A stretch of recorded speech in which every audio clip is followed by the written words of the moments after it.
They called me the Chameleon.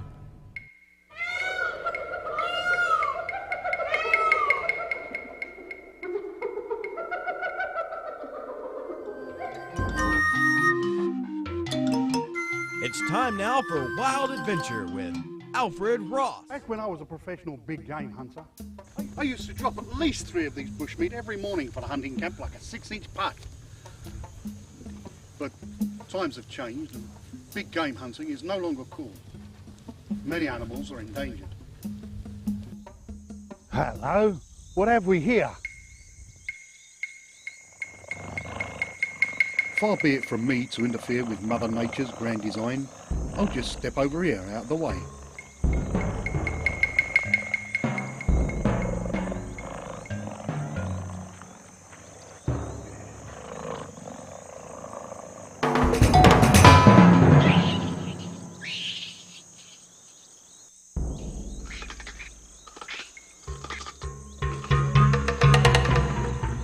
Ah, the macabre dance of death. One's misfortune is another's gain. There they go. People are much more like sheep than they can possibly realize. They travel in herds, they eat together, and they even entertain the same boring thoughts. And what about school? What's it good for? Breaking your spirit and training you to be a good little herd animal? That's what. I wonder how many people know that this so-called modern school system of ours was modeled after the pre-World War I Prussian army. Yeah, right down to the ranks. I mean, rows of seats. What's next, I wonder? Uniforms?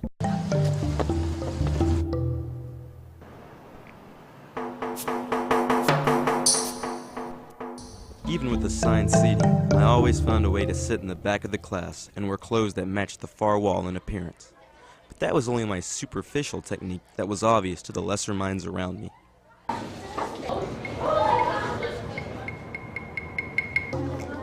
Ramona knows acknowledgments aren't allowed inside. We have an understanding, you see.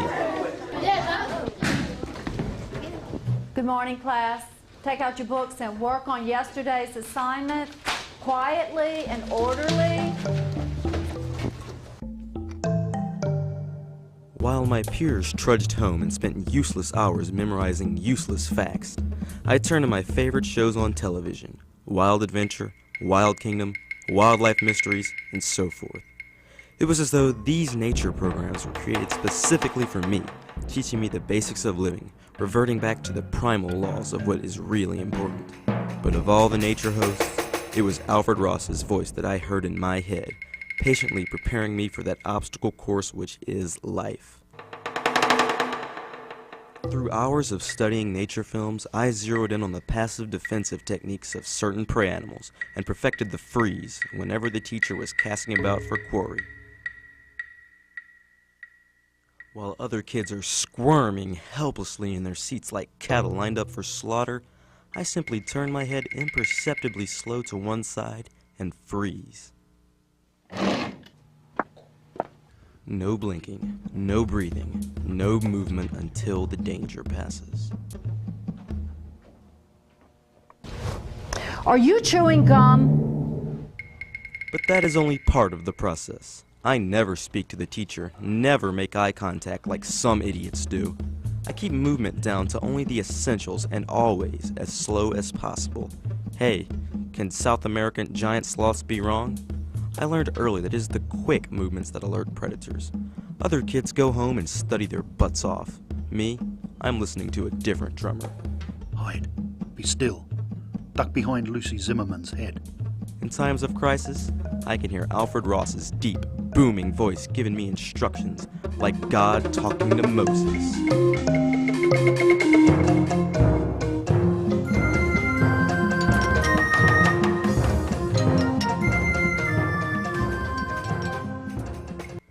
One evening, just after I'd gotten off the phone with Lucy Zimmerman to compliment her big hairstyle and offer condolences about our house burning down, Tim Collins rang me up to helpfully inform me that he had it from good authority that our teacher was ill and the dreaded Mr. Sims would probably substitute the next day. Tomorrow? Oh man, he goes up and down every road, doesn't he? Man, what are you gonna do? Man, I don't know how I'm A cold wave of fear ran up my spine, making my neck hair stand on end in the classic fight or flight response. It is well known that Sims asks everyone questions, and I mean everyone. I recognized Tim's real motivation for the call was to rattle my cage, if you will, because of his envy of my talents, and not to mention the fact that we both knew that Ramona Gonzalez liked me best. But I played the game with him, showing just a hint of fear and resignation to the fact that my no-call record, and therefore my dynasty, would no doubt end tomorrow. Finally, I thanked him profusely for being such a good friend, and gushing a little, hung up. After some thought, I retrieved episode 57 of Wild Adventure and watched and listened to the master speak of an animal that was both large and an expert of camouflage, the Bengal tiger. It's time now for Wild Adventure with Alfred Ross. Take a look at him. He's several hundred pounds of pure muscle, but put him in the filtered light of a jungle, and where is he?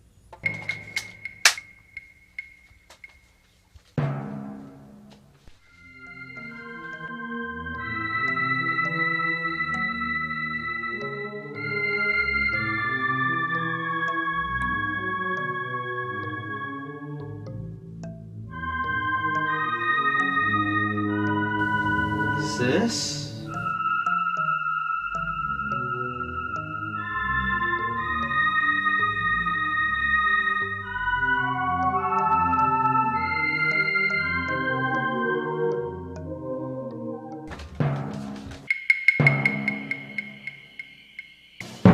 He goes up and down every road, doesn't Sim, duck line Lucy Zimmerman's head. he? He goes up and down every road, doesn't he? One is misfortune, another's gain.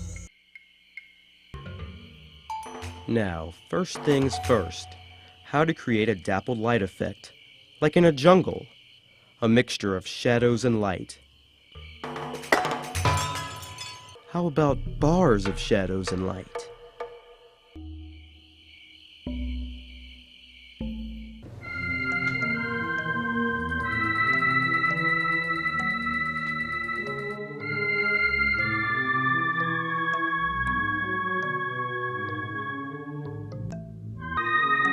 Can you hear me now? What? Can you hear me now? Oh, I get it. Haha. Good. That's messed up. Brother.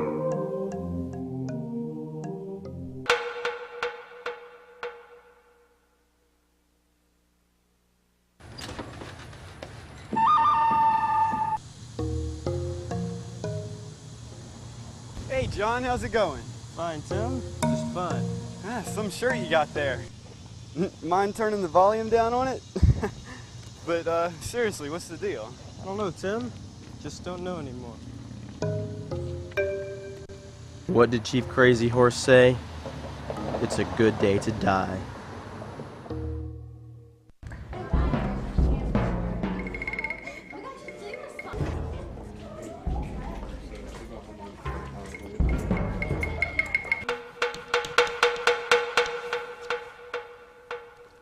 South America, ladies and gentlemen. Today we're going to study a little geography. What is the capital of Bolivia? Do you know the capital of Bolivia? Jerk. What is the language spoken in Brazil? Lower your eyes, son. Remember, eyes attract eyes, and don't let him see the shine of them.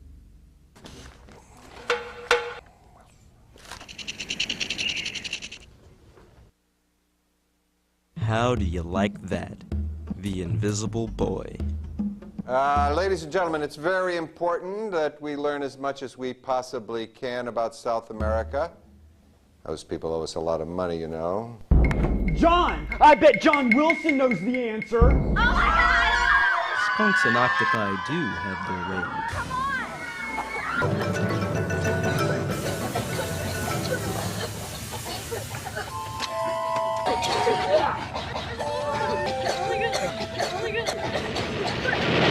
The next day was a prey animal's worst nightmare. Sims made some inquiries.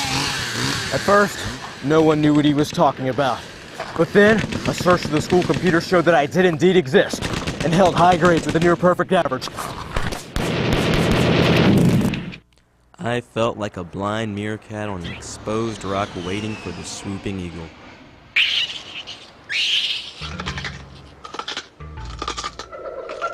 Some of the kids looked at me like I was some kind of fallen hero.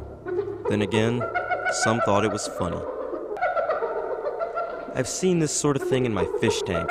When a fish shows weakness, the others eat him. Mr. Wilson, stand up. Do you know the answer? Sit down.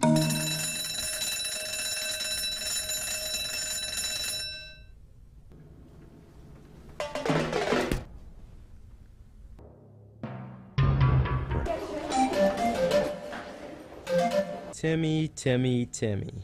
What's with him? Is he a predator by proxy now? Working with the enemy he is. Let's see what Ross has to say.